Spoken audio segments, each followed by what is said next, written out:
하였더라. 아멘. 이제 사무엘 상하를 살펴보면서요. 오늘 1장부터 이제 4장까지 해서 드디어 이제 다윗과 사울과의 그 관계가 정리되는 이제 마지막 단계입니다. 이 마지막 단계를 통하여서 우리가 하나님에서 일하시는 방식을 좀 나눠보길 원합니다. 우리 사람들은 종종 자기의 방식으로 상황과 환경을 바꾸고자 합니다. 하나님의 섭리와는 그것과는 전혀 다른 방향으로 진행되어진다라는 것입니다. 사람의 방식은요. 그 결과 우리의 삶은 신앙과 삶이 분리되어지는 삶을 겪게 되어집니다. 예배는 예배, 일은 일. 하지만 다윗의 삶을 보면 신앙이 정치와 군사, 그뿐만 아니라 무엇을 결정하고 그 삶을 이끄는 모든 영역에서 그 영향을 미친다는 것입니다. 그의 삶 가운데서도 분명 결과만 좋으면 되는 것이라는 상황을 겪고도 보았습니다. 그러나 그러한 유혹을 받았음에도 불구하고 다윗은 그 중심에 하나님을 바라보며 하나님이 그 중심 가운데 있었던 인물입니다. 오늘 여러 인물들을 함께 살펴보면서요, 그 오늘 말씀을 통해서 과연 우리는 결과가 중요한가, 아니면 그 과정 역시 그 풀어가는 과정도 중요한가, 왜 과정이 더 중요한가를 살펴보고자 합니다. 다윗이 택했던 방식은 하나님께서 자신의 뜻을 이루고자 하실 때의 방식인 거룩한 방식과 정의를 기반으로 다윗도 그것을 자신의 삶으로 적용했다라는 것입니다.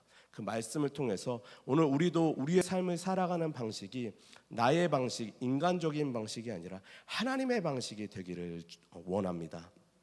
첫 번째는 우리가 추구하는 방식이 바로 인간적인 방식이라는 것이죠. 이스보셋은 아브넬이 죽었다는 소식에 낙심하게 됩니다. 이스보셋은 아브넬이 세워놓은 허수아비의 왕이죠. 자기가 허수아비 왕인 줄도 압니다. 그러나 왕의 자리에 있다 보니 내가 왕인데 라는 생각이 들죠. 그래서 아브넬에게 반항을 합니다. 아브넬이 통관하였을 때, 그것을 지적하였을 때 아브넬에게 되돌아오는 그 답변으로 말미암아 이스보셋은 자신이 죽을까 두려워합니다. 그래서 진정 자신은 자유를 원하지만 그 자유를 얻을 수 없게 되었던 상황이죠. 그러나 아브넬이 죽게 되는 상황이 옵니다. 그러면 이스보셋은 이제 자유하게 되고 더 이상 자기가 왕으로서 나아가는데 거칠 것이 없다라고 생각할 수 있습니다. 그러나 상황은 어떠한가요? 자신이 생각한 것과 전혀 다르게 흘러갑니다. 자신의 위치가 흔들리기 시작하고요, 정치적으로나 군사적으로나 자기의 지위가 더 이상 유지될 수 없는 상황까지 이르게 됩니다. 아브넬이 사라지면 모든 것이 해결될 거라고 생각했는데 오히려 그것이 자기를 위태로운 상황으로 바뀌게 된다는 것이죠. 이 모습 마치 우리의 모습과도 같습니다. 지금 나에게 닥쳐 있는 문제, 상황과 환경이 해결이 된다면, 나는 좀 해결되면 좀 편안해지고 자유하고 좀 편하게 쉴 수 있고 삶을 살아갈 수 있겠다라고 생각하지만, 우리가 그것을 해결하기 위해 인간적인 방법으로 해결하면 결코 그 문제가 해결되는 것으로 끝나지 않고 더 큰 문제가 맞닥뜨려진다라는 것입니다. 그래서 인간적인 방법으로 이스보셋은 아브넬이 없어지면 해결될 거라고 생각했는데 현실은 전혀 달랐습니다. 다윗도 마찬가지일 것입니다. 다윗도 사울 왕을 죽일 수 있는 기회가 여러 번 있었죠. 그러나 다윗은 사울 왕을 죽이지 않았습니다. 그 주위에서 다윗에게 사울 왕을 죽이라고 얘기하는 사람들이 많았습니다. 만약 사울 왕을 죽였으면 다윗은 왕이 되었을까요? 오늘 말씀을 1장부터 4장까지 살펴보면 사울 왕이 죽은 후에 다윗이 바로 이스라엘의 왕이 되지 못했습니다.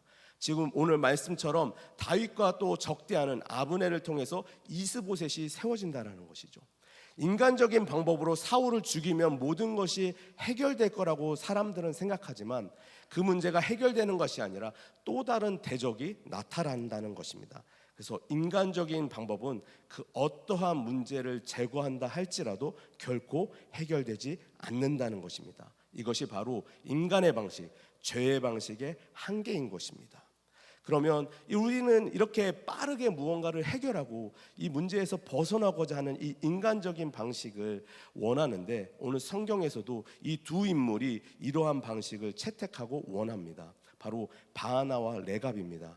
레갑과 바하나는 아브넬이 죽었다는 말을 듣고 소식을 듣고 내가 사울 왕 밑에 있으면 아브넬 밑에 있으면 그래도 이 라인을 잘 타면 성공하고 그래도 삶을 괜찮게 살겠다라고 생각했는데 갑자기 아브넬이 죽게 되는 것입니다. 자신이 믿었던 것이 사라지게 돼요. 그렇다고 왕으로 있는 이스보셋을 믿을 만하냐? 그 사람을 보니 믿을 만하지 않는다는 것입니다. 그래서 이 사람들은 세속적인 방법을 택합니다. 바로 다윗이 왕위를 확보할 때 우리가 가서 그의 장애물을 제거했다고 한다면 그 사람이 우리의 미래를 보장해 주지 않을까라고 선택하여 그 일을 합니다. 오늘 사무엘하 4장 5절 6절 말씀입니다. 우리 함께 선포하시겠습니다. 부에롯 사람 림몬의 아들 레갑과 바하나가 길을 떠나 볕이 쬐을 때쯤에 이스보셋의 집에 이르니 마침 그가 침상에서 낮잠을 자는지라. 레갑과 그의 형제 바하나가 밀을 가지러 온 채하고 집 가운데로 들어가서 그의 배를 찌르고 도망하였더라. 이스보셋은요 지금 자신의 가장 최측근 그리고 자기를 세워준 아브넬이 죽었는데 그 지금 긴박한 상황인데도 불구하고 이스보셋은 낮잠을 자고 있었습니다. 지금 정치적으로나 군사적으로나 이것을 규합하고 다음을 도모해야 되는 상황인데도 불구하고 지금 무엇이 중요한지를 알 수 없는 그의 상태를 나타내는 것입니다. 잠을 자는 것은요 물론 피곤해서 잘 수 있지만 그의 영적인 상태, 그가 지금 상황을 바라보고 있는 상태가 그렇게 깨어있지 못하다라는 것을 지금 보여주고 있는 것입니다. 그런데 이러한 이스보셋과 이 바하나와 레갑의 모습을 볼 때 우리는 사무엘서에서 나오는 여러 장면과 겹쳐지는 모습을 보여집니다. 첫 번째는 아히멜렉 제사장을 죽인 에돔 사람 도액입니다. 그리고 또 하나는 다윗의 위치, 다윗이 어디에 숨어 있는 그 위치를 알려준 유다 지파의 10사람들입니다. 사무엘상 23장 19절에 그때 10사람들이 기브아에 이르러 사울에게 나와 이르되 다윗이 우리와 함께 광야 남쪽 하길라산 숲을 요새에 숨지 아니하였나이까. 10사람들은 유다 지파 사람인데요, 그들이 사울 왕에게 다윗이 어디에 있다라고 제보를 한다라는 것입니다. 그리고 사무엘상 22장 18절에 왕이 도액에게 이르되 너는 돌아가서 제사장을 죽이라 하매 에돔 사람 도액이 돌아가서 제사장들을 쳐서 그날에 세마포 에봇 입은 자 85명을 죽였고, 제사장을 죽인 인물도 도액입니다. 이렇게 하나님이 그가 행한 대로 갚으신다라는 것이 유다 지파가 다윗을 배반한 것처럼 지금 오늘 이스보셋을 죽인 사람들이 베냐민 지파 사람들입니다. 이스보셋, 사울은 베냐민 지파의 사람이죠. 소속에 되어 있는 거죠. 그리고 그것대로 에돔 사람 도액이 죽인 것처럼 기름 부은 자를 오늘 나와 있는 이 바하나와 레갑이 쳐 죽입니다. 에돔 사람 도액이 쳐 죽인 것은 에돔 사람은 이방인이니까 그럴 수 있다라고 생각할 수 있습니다. 오늘 바하나와 레갑도 베냐민 지파 사람인데 어떻게 하나님의 사람을 죽일 수 있지라고 생각할 수 있습니다. 그러나 이 바하나와 레갑은 베냐민 지파 사람인 것처럼 보이지만 그 뿌리는 이스라엘 민족이 아니라는 것입니다. 여호수아가 가나안 땅을 정복할 때에 여호수아를 속여서 그 꾀로 여호수아와 언약을 맺은 그 족속이 기브온 족속인데요, 그 기브온 족속이 속해 있는 도시, 그 도시가 바로 부에노스입니다. 그래서 오늘 말씀에 부에노스 사람이라고 얘기하는 것이죠. 그들은 이스라엘 지파 안에 속해는 있지만 그 뿌리는 가나안 족속이라는 것이죠. 그래서 이방인들이 하나님의 사람을 치는데 아무런 거리낌이 없었다라는 것입니다. 그리고 오히려 다윗에게 이렇게 얘기합니다. 사무엘하 4장 8절 말씀입니다. 우리 함께 선포하시겠습니다. 사무엘하 4장 8절 말씀인데요, 없으면 제가 선포하겠습니다. 시작. 헤브론에 이르러 다윗 왕에게 이스보셋의 머리를 들이며 아뢰되 왕의 생명을 헤아려 하던 원수 사울의 아들 이스보셋의 머리가 여기 있나이다. 여호와께서 오늘 우리 주 대신 왕의 원수를 사울과 그의 자손에게 갚으셨나이다 하니. 아멘. 바나와 레갑은 바로 다윗의 원수 그리고 그 머리를 가지고 왔다라는 것으로 다윗에게 얘기합니다. 마치 자신들을 위한 건데 다윗을 위한 것처럼 포장한다라는 것이죠. 우리는 삶을 살아가면서 경건한 말, 좋은 말, 조언이란 말로 포장하면서 교회 안에서, 가정 안에서 그리고 누군가에게 너를 위한 거야 라고 하는 말로 포장하면서 말을 전한다라는 것입니다. 그 중심에는 과연 그 사람은 진정으로 의해서 하는 말일까요? 아니면 나의 의가 드러나기 위해서 나의 어떠한 유익을 위해서 말하고 있지는 않을까요? 우리는 많은 일 처리를 합니다. 그 일을 빠르게 처리하기도 하고요, 정확하게 처리하고자 합니다. 그러나 그 일 처리 가운데 과연 그 일을 거룩하게 처리하고자 한 일들이 과연 얼마나 있을까요? 저도 살펴봤을 때 일을 거룩하게 처리한다라는 것이 제 생각에 없었던 것 같습니다. 일을 하면 그냥 하는 거지, 이 길을 해결하는 거지, 그 일을 거룩하게 처리한다, 다윗과 같이 거룩하게 한다라는 생각을 한 번도 해본 적이 없었던 것 같습니다. 그러나 오늘 바나와 레갑의 형제가 놓치고 있었던 것은 바로 다윗은 그 일을 처리할 때 거룩하게 하나님의 방식으로 처리한다라는 것입니다. 사무엘하 4장 9절에서 10절 말씀입니다. 다윗이 브에노스 사람 림몬의 아들 레갑과 그의 형제 바나에게 대답하여 그들에게 이르되 내 생명을 여러 환난 가운데서 건지신 여호와께서 살아계심을 두고 맹세하노니 전에 사람이 내게 알리기를 보라 사울이 죽었다 하며 그가 좋은 소식을 전하는 줄로 생각하였어도 내가 그를 잡아 시글락에서 죽여서 그것을 그 소식을 전함 갚음으로 삼았거든. 다윗은 자신에게 좋은 소식이라고 가지고 온 것이 하나님 앞에 그것이 결코 거룩하거나 그것이 하나님 앞에 보시기에 좋지 않은 것에 대해서 그는 하나님의 방식대로 일을 처리했다라는 것입니다. 그래서 내가 아말렉 그 청년은 내가 지금 사울 왕을 내가 직접 죽이지는 않았지만 내가 사울 왕을 죽였다라는 소식을 가지고 오면 다윗 그 대적인 다윗이 그것을 듣고 기뻐하겠구나. 그러면 나의 미래가 보장되겠지, 내 처우가 보장될 거야 라고 하고 달려왔지만 그 아말렉 청년이 생각했던 것은 전혀 다르게 아무런 보상도 아무런 처우도 없이 그저 죽임을 당했다라는 것입니다. 오늘 다윗을 찾아온 이 두 형제에게도 다윗은 동일하게 그 처우를 했다라는 것입니다. 과연 이것이 이방인들이기 때문에, 이방인 하나님과 상관없는 사람들이기 때문에 이러한 행동을 했을까요? 오늘 아브넬은 과연 어떠한 행동을 했을까요? 사무엘하 3장 7절에서 8절 말씀입니다. 우리 함께 선포하겠습니다. 사울에게 첩이 있었으니 이름은 리스바요 아야의 딸이더라. 이스보셋이 아브넬에게 이르되 내가 어찌하여 내 아버지의 첩과 통관하였느냐 하니 아브넬이 이스보셋의 말을 매우 분하게 여겨 이르되 내가 유다의 계머리냐 내가 오늘 당신의 아버지 사울의 집과 그의 형제와 그의 친구에게 은혜를 베풀어 당신을 다윗의 손에 내주지 아니하였거늘 당신이 오늘 이 여인에게 관한 허물을 내게 돌리는도다.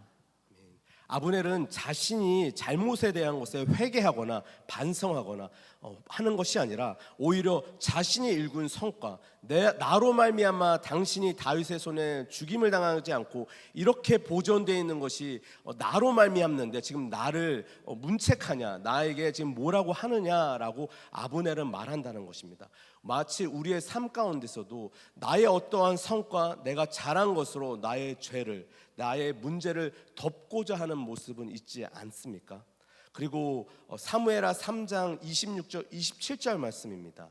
이에 요압이 다윗에게서 나와 전령들을 보내 아브넬을 쫓아가게 하였더니 시라 우물가에서 그를 데리고 돌아왔으나 다윗은 알지 못하였더라. 아브넬이 헤브론으로 돌아오매 요압이 더불어 조용히 말하려는 듯이 그를 데리고 성문 안으로 들어가 거기서 배를 찔러 죽이니 이는 자기의 동생 아사엘의 피로 말미암음이더라. 요압은 하나님의 방법대로 재판을 한 후에 이 일을 벌이는 것이 아니라 피해 복수, 그가 내 동생을 죽였으니까 나는 그를 죽여도 합당해. 인간적으로는 합당할 수 있습니다. 복수를 하는 것이니까요. 그러나 하나님이 정하신 그 도피성 안에서 하나님이 정하신 그 법이 아닌 자신의 법대로 자신의 원하는 대로 해결하면 그 결과, 복수를 했다라는 그 결과만 있으면, 그 결과가 만족되면 그 방식은 어떠하든지 상관없다라고 하는 우리의 모습과는 매칭이 되지는 않으십니까? 우리도 과연 결과만 되면 좋으면 좋다, 그 과정은 어떠한 방식이든 상관없다라고 혹시 생각하고 계시지는 않으십니까? 아말렉 청년처럼 사울의 죽음을 가서 다윗에게 알린 것처럼, 또 아브넬이 통간을 하였지만 내가 이렇게 너를 지켜줬다라고 말하는 것처럼, 아니면 다윗 왕으로부터 다윗 당신을 위해 내가 이렇게 이스보셋을 죽였습니다라고 나의 주인을 배반한 것도 괜찮다, 결과가 좋은 것이 아니겠습니까? 라고 말하는 이러한 모습처럼 하나님은 정의와 공의, 그것대로 우리의 삶을 살아가고자 이끄시는데 우리는 그것과 전혀 상관없이 내가 옳은 대로, 그리고 하나님의 원칙과 방법이 아닌 내가 원하는 방식, 기회를 붙잡고자 한다라는 것입니다. 사랑하는 성도 여러분, 다윗이 사울을 죽일 수 있는 기회는 여러 번 있었습니다. 그런데 다윗은 그렇게 하지 않았습니다. 다윗은 기회를 붙잡은 것이 아니라 하나님의 말씀을 붙잡았고요, 기회를 선택하는 것이 아니라 하나님을 선택했다라는 것입니다. 하나님의 일하심은요, 그 방법도 하나님의 방식대로 거룩하며 성결하게 이루어집니다. 하나님의 방법을 부정하고 하나님의 방법이 아닌 불법과 부정으로 일이 진행되어진다면 과연 그것을 통해 하나님이 영광을 받으실 수 있으실까요? 만약 그랬다면 예수님께서는 이 땅에 오실 이유도 없으시고요, 예수님은 마귀에게 시험을 받으실 이유도 없죠. 그리고 예수님은 십자가에서 죽으실, 그리고 부활하실 이유도 없다라는 것입니다. 빌립보서 2장 7절 8절 말씀입니다. 우리 함께 믿음으로 선포하겠습니다. 오히려 자기를 비워 종의 형체를 가지사 사람들과 같이 되셨고 사람의 모양으로 나타나사 자기를 낮추시고 죽기까지 복종하셨으니 곧 십자가에 죽으심이라. 아멘. 하나님이 예수님을 통해서 그 십자가에서 죽으심으로 우리의 죄를 감당하게 하셨습니다. 이거를 다른 사람에게 돌린 것도 피한 것도 아닙니다. 하나님의 사람, 우리 하나님의 사람이라는 우리에게 하나님이 주시는 것은 다른 사람의 아픔이나 슬픔, 그리고 그 사람이 겪는 고통을 밟고 그것을 발판으로 삼아서 일어서서 승리하고 올라가라고 말씀하지 않습니다. 세상은요, 다른 사람을 밟고 옆에 있는 사람을 밟고 그 사람을 제치고 내가 이겨야 한다라고 말하지만 하나님은 그 사람을 밟고 발판으로 삼아서 일어나라고 말씀하지 않으십니다. 왜냐하면요, 하나님은 나만이 걸어가야 할 그 길을 이미 창세전에 예비하셨기 때문입니다. 에베소서 1장 4절에서 5절 말씀입니다. 곧 창세전에 그리스도 안에서 우리를 택하사 우리로 사랑 안에서 그 앞에 거룩하고 흠이 없게 하시려고 그 기쁘신 뜻대로 우리를 예정하사 예수 그리스도로 말미암아 자기의 아들들이 되게 하셨으니, 우리를 이미 창세전에 예정하시고 우리가 주님과 하나님과 동행하는 나만의 걸어가야 할 그 길을 이미 예정하셨어요. 옆에 사람을 아프게 하며 밟으며 다른 사람을 슬프게 하며 걸어가야 될 길이 아니라는 것입니다. 그래서 누군가와 경쟁하며 쟁취해서 그 길에서 얻어내는 것이 아니라는 것이죠. 다윗이 왕위를 얻는 그 모든 과정을 볼 때 다윗이 누군가를 피 흘리거나 누군가를 없이 해서 그가 왕위에 오른 것이 아닙니다. 그는 가만히 있었는데 하나님께서 일하심으로 하나님의 방법대로 하나님의 때에 다윗이 왕의 자리로 올라간다라는 것입니다. 그래서 다윗은 사울이 죽었을 때, 아브넬이 죽었을 때 그것을 정치적으로나 군사적으로 이용하지 않았다라는 것입니다. 오히려 그는 슬퍼하며 애통했다라는 것이죠. 우리는 인간적으로 계산을 합니다. 다른 사람의 어려움이나 또는 무엇을 계산하지만 인간적인 계산은 결코 하나님의 뜻, 하나님의 방법을 앞서거나 넘어설 수 없다라는 것입니다. 그래서 방식이 곧 우리의 신앙입니다. 결국 사람은 자신이 행동하는 그 행동 안에서 자신의 중심에 있는 것이 드러나게 되어 있습니다. 다윗은 자신이 행동하는 그 행동을 통해서 그 누군가를 섬기고 있는지 나타난다라는 것이죠. 그 중심에는 인간적인 것, 사람을 섬기는 것이 아니라 바로 하나님이 그 중심 가운데 있었다라는 것입니다. 사무엘하 4장 9절에서 다윗이 브에노 사람 림몬의 아들 레갑과 그의 형제 바나에게 대답하여 그들에게 이르되 내 생명을 여러 환난 가운데서 건지신 여호와께서 살아계심을 두고 맹세하노니, 그 중심에 살아계신 하나님이 계신다라는 것이죠. 그래서 그 생명, 자신의 생명을 책임지시고 자신을 왕의 자리까지 이루실 분이 너희가 아니라 하나님이다라는 것을 다윗은 고백한다라는 것입니다. 그러나 그 결과는 우리가 순종을 통해서, 다윗은 그 순종을 끝까지 통해서 그 인내함으로 거룩한 방법을 통해서 세상의 방법과 방식이 아닌 하나님의 방법과 방법대로 그 질서에 따라 승리의 자리까지 나아갔다라는 것입니다. 과연 우리도 그러한가 살펴봐야 할 것입니다. 다윗은 아까 앞에서 나눴던 것처럼 사울의 죽음이나 아브넬의 죽음, 이스보셋의 죽음이 그가 어떠한 정치적으로나 군사적으로나 사용하지 않고 오히려 그것을 애곡하고 슬퍼했다라는 것입니다. 이것은 예수님이 우리에게 말씀하신 말씀과 동일합니다. 마태복음 5장 44절 말씀입니다. 우리 함께 선포하겠습니다. 나는 너희에게 이르노니 너희 원수를 사랑하며 너희를 박해하는 자를 위하여 기도하라. 아멘. 다윗은요, 하나님의 성품대로요, 자신의 원수, 자신을 핍박하고 정말 이 사람이 없어졌으면 좋겠다라고 생각하는 그 사람이 죽었음에도 불구하고 그 사람을 진정으로 사랑함으로 애통하는 마음으로 그것을 애곡했다라는 것입니다. 예수님이 우리에게 말씀하십니다. 원수를 위해, 원수를 사랑하고 그를 위해 기도해라. 하지만 우리는 우리의 삶 가운데서 그러한 모습, 다윗과 같은 모습을 보이는 것이 정말도 어렵다라는 것입니다.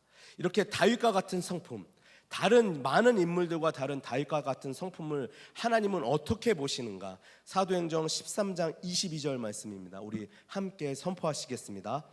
패하시고 다윗을 왕으로 세우시고 칭언하여 이르시되 내가 이새의 아들 다윗을 만나니 내 마음에 맞는 사람이라 내 뜻을 다 이루리라 하시더니. 많은 인물이 나오지만 하나님 마음에 합한 자, 내 마음에 맞는 사람이 다윗이다. 다윗은 하나님의 마음에 맞는 자가 되었다라는 것이죠. 우리는 다윗과 같은 그 은혜는 누리고 싶지만 다윗과 같이 삶을 살고자 하지는 않는다는 것입니다. 그러나 오늘 우리가 하나님의 사람이라고 한다면 우리도 다윗과 같이 하나님의 마음에 합한 자, 맞는 자가 되기를 소원합니다. 사랑하는 성도 여러분, 이제 말씀을 좀 정리해 보고자 합니다. 잠언 21장 2절 말씀에 이렇게 말씀하고 있습니다. 사람의 행위가 자기 보기에는 모두 정직하여도 여호와는 마음을 감찰하시느니라. 우리가 아무리 겉으로는 우리가 주님을 위해 산다, 내가 하나님의 뜻을 위해 삽니다, 내가 주님 뜻대로 살기를 원합니다 라고 말하면서도 우리의 삶은 세상의 방법과 방식, 그리고 내가 하고자 하는 대로 삶을 살아낸다는 것입니다. 결과가 좋으면 과정이 어떻게 되든, 그것이 과정에 죄가 있어도 결과가 좋으면 좋지 않을까라고 결과를 선택한다는 것입니다. 정말 그 안에서 하나님의 역사가, 하나님의 일하심이 있었을까요? 오늘 본문은 그렇지 않다라고 말씀하고 있습니다. 때로는 하나님의 일하심이 느리고 복잡해 보이고 멀리 돌아가는 것처럼 보일 수 있습니다. 그러나 그렇게 보이는 그 길이 가장 빠르고 가장 안전하고 가장 온전한 길이라는 것입니다. 우리는 인간의 그 어떠한 수단으로도 하나님의 뜻을 앞당기지 못한다라는 것입니다. 그러기에 우리는 무엇을 성취하고자 하기보다는 하나님을 신뢰하며 하나님께 순종하며 인내를 해야 한다라는 것이죠. 그래서 우리는 하나님을 믿는다는 입술의 고백이, 그 고백이, 나의 중심에서 나오는 그 고백이 나의 삶과 일치가 되어야 한다라는 것입니다. 내가 머리로 아는 것으로 그치는 것이 아니라 삶으로 살아내는 능력이 우리에게 나타나야 한다는 것입니다.